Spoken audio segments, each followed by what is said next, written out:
చంద్రబాబు నాయుడుది పీకే ప్రభుత్వం. అంటే ఒక మాటలో చెప్పాలంటే ఉద్యోగాలు ఇచ్చే ప్రభుత్వం మాది.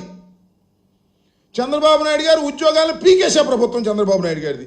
ఎంత ఘోరం అని నాకు అర్థం కాలేదు. చంద్రబాబు నాయుడు గారు అధికారంలోకి వచ్చిన తర్వాత వాలంటీర్లు 2,06,000 మంది వాలంటీర్లు. ఏం చెప్పాడు ఎన్నికల్లో వాలంటీర్లకి?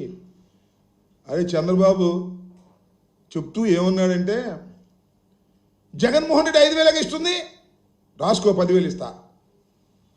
అమ్మ ఒళ్ళగానే 15,000 లాగా 5,000గా మనం రాగానే 10,000 అన్నాడు. 10,000 సంగతి దేవుడు ఎరుగు. ఉన్న ఉద్యోగాలు పీకి పారేశాడు. 2,60,000 మందిని ఉద్యోగాలు పీకేశాడు. ఏపీ బ్రెవరేజ్లో, ఫైబర్ నెట్లో వాళ్ళుంటే వాళ్ళని పీకేశాడు. మొత్తం 3 లక్షల మంది ఉద్యోగాలను టపామని పీకేశాడు మహానుభావుడు చంద్రబాబు నాయుడు గారు అధికారంలోకి రాగానే. ఉపాధి లేక అల్లాడిపోతున్నటువంటి యువకులకి నువ్వు ఇచ్చిన వరం ఏంటంటే ఉద్యోగాలు పీకి పారేయటం. ఇవాళ చూడండి మళ్ళా ఎంత దుర్మార్గమో. ఇవాళ రేషన్ వాహనాల మీద ఆధారపడినటువంటి రేషన్ షాపులు పీకేసే ప్రయత్నం. ఇప్పుడు ఈ మొబైల్ డిస్పెన్సింగ్ వెహికల్స్ అని ప్రజల ముంగిటికే నిత్యావసర వస్తువులు తీసుకువెళ్ళాలనేటువంటి ఉద్దేశంతో జగన్మోహన్ రెడ్డి గారు ప్రారంభించారు. అది నీ కడుపు మంట, అంతకుమించి ఏమీ లేదు.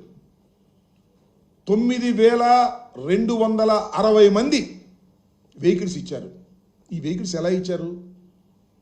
లోన్ తీసుకున్నారు పాపం. బడుగు బలహీన వర్గాలు, ఎస్సీలు, ఎస్టీలు, బీసీలు, మైనారిటీలు, వాళ్ళకు సంబంధించినటువంటి వారందరికీ కూడా రేషన్ షాపు నుంచి ఇంటికి బియ్యాన్ని తీసుకువెళ్ళేటటువంటి కార్యక్రమం, ఇంటి దగ్గరికే బియ్యాన్ని పంపిణీ చేసే కార్యక్రమం కోసం ఇలాంటి కార్యక్రమాన్ని జగన్మోహన్ రెడ్డి గారి ప్రభుత్వం ప్రారంభించింది.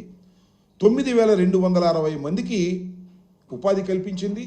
దానితో పాటు మరొక వర్కరు, దాంతోపాటు పనిచేసే వర్కరు మరొకరికి కలిపితే మొత్తంగా సుమారుగా హమాలయులు వాళ్ళందరినీ కలిపితే 20,000 మందికి ఉపాధి కల్పించేటటువంటి కార్యక్రమం. 5 లక్షల పైచీలకు ఉన్నటువంటి ఆ వెహికల్ని లోన్స్ ద్వారా ఇప్పించారు ఆ ప్రభుత్వం. మా ప్రభుత్వం మారింది.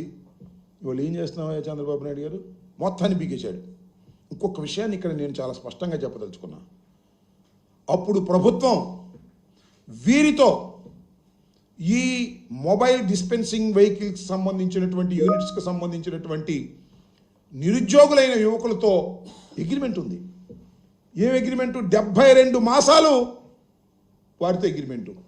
లోను, ఈఎంఐ కట్టేటటువంటి కార్యక్రమం, వారికి 21,000 రూపాయలు ఇచ్చేటటువంటి కార్యక్రమం, మొత్తం 20,000 మంది ఆ అగ్రిమెంట్ పూర్తిగా అమలు పీకేశాడు. ఎంత అన్యాయమైనా నాకు అర్థం కాలేదు. ఏమైపోవాలి వాళ్ళు? వెహికల్స్ ఇప్పించింది ప్రభుత్వం. మా ప్రభుత్వమా మీ ప్రభుత్వమా పక్కన పెట్టు. Government is a continuous process. Government agreement అయింది, సివిల్ సప్లైస్ డిపార్ట్మెంట్ అగ్రిమెంట్ అయింది. అగ్రిమెంట్ కూడా ఉంది నా దగ్గర, చెప్తున్నా. రాతపూర్వకంగా అగ్రిమెంట్ అయింది. ఈ అగ్రిమెంట్ను కూడా పక్కన పెట్టేసి పక్కన పీకేసావు. ఏంటి నీకు కడుపు మంట నేను అడుగుతా ఉన్నా. వాళ్ళు బతకొద్దా? సడన్గా తీసేస్తావా? చక్కగా ఆక్సిజన్ 2 లక్షలు లాగేస్తే చచ్చిపోడా? ఇంత దుర్మార్గమైనటువంటి ఏమిటి కక్ష నాకు అడుగుతా ఉన్నాను నేను చంద్రబాబు నాయుడు గారు. ఏమిటి కక్ష వీళ్ళ మీద? వాళ్ళు ఏమైనా మాకు ఓట్లు వేసారా? ఎస్సీలు, ఎస్టీలు, బీసీలు ఎవరికి ఓట్లు వేసారో మాకే తెలీదు. వాళ్ళందరూ ఓట్లు వేస్తే, వాలంటీర్లు అందరూ మాకు ఓట్లు వేస్తే ఈ పరిస్థితి వచ్చేదా? నీ మాయ మాటలు నమ్మి వాళ్ళని ఏమన్నావు? వరదలో సహాయం చేయమన్నావు. వరదలో పాపం కష్టపడి చేశారు. మీ ఉద్యోగాలకి ఏం డోకాలేదని హామీ ఇచ్చావు. నువ్వు హామీ ఇచ్చావా అంటే నెరవేర్చమని అర్థం అనేది అర్థమైపోతుంది. ఇవాళ బజార్ను పడి ఇవాళ వాళ్ళు బ్రతుకుతూ ఉన్నారు. ఇది చాలా తీవ్రమైనటువంటి అన్యాయం. చంద్రబాబు నాయుడు గారు సుమారుగా 20,000 మందిని నువ్వు పీకేసే కార్యక్రమం చేశావు. పీకేశావు, అది వేరే అంశం. దాని సంగతి ఏంటో కోర్టులో తేల్చుకుంటాం మేము. వాళ్ళు కూడా కోర్టుకు వెళ్ళేటువంటి ప్రయత్నం చేస్తున్నారు. ఆల్రెడీ కొన్ని జిల్లాల నుంచి ఈ యూనిట్కి సంబంధించిన వారు కోర్టులో వేశారు. అది పెండింగ్లో ఉంది. దాని రిజల్ట్ ఎలా ఉంటుందో చూద్దాం. ఎందుకంటే ప్రభుత్వం అగ్రిమెంట్ చేసుకున్న తర్వాత ఆ అగ్రిమెంట్ కాలం పూర్తి కాకోకుండా వారిని అర్థంతరంగా పీకేయటం అనేది న్యాచురల్ జస్టిస్కి వ్యతిరేకం. దాన్ని we will fight out in the honourable courts. That is a different matter. అయితే ఏందే వాళ్ళని తీసేటప్పుడు ఏమంటాడు? అదే సామెత ఉంది, కుక్కను చంపేటప్పుడు అంట దాన్ని పిచ్చుకొక్క అని ప్రచారం చేసి చంపేయాలంట. మూలుగా చంపితే ఒప్పుకోరు. ఏదైనా కుక్కని చంపావు అంట, అది పిచ్చుకొక్కండి అని నేను ముందే చెప్పాగా అన్నట్టుగా. ఇవాళ వీళ్ళందరినీ ఏమంటున్నాడు, ఈ 9,260 మంది ప్లస్ వారితో పాటు మరొకరు, వారి కుటుంబాలు, ఇవన్నీ చూస్తే 20,000 ఇంటూ 3 వేసుకుంటే ఎంత అవుద్ది? 60,000, 70,000 మంది. వీళ్ళందరూ అంటే స్మగ్లర్స్ అంట. ఈ వెహికల్స్ పెట్టుకు తిరిగేవాళ్ళు స్మగ్లర్స్ అంట. వీళ్ళందరూ కలిసి కాకినాడ పోర్టుకు బియ్యం తీసుకెళ్తున్నారంట. ఏం పోయేకాలం వచ్చిందా చంద్రబాబు నాయుడు గారు? నాకు అర్థం కాలేదు.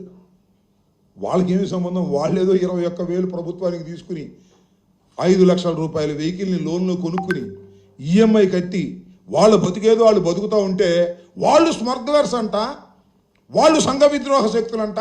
వాళ్ళ మీద బురద జల్లేటటువంటి కార్యక్రమం చేస్తున్నారు. తీసేయాలి. కాబట్టి స్మగ్లర్స్ ఎవరయ్యా అంటే నీ చుట్టూ ఉన్న వాళ్ళు స్మగ్లర్స్, నీ ఎమ్మెల్యేలు స్మగ్లర్స్. నేను ఇవాళ చెప్తున్నా, కాదని చెప్పమని ఎవరైనా సరే, ప్రతి ఎమ్మెల్యేకి అనేక రకాల ఆదాయాలు వస్తున్నాయి. దానిలో ఈ పీడిఎస్ బియ్యం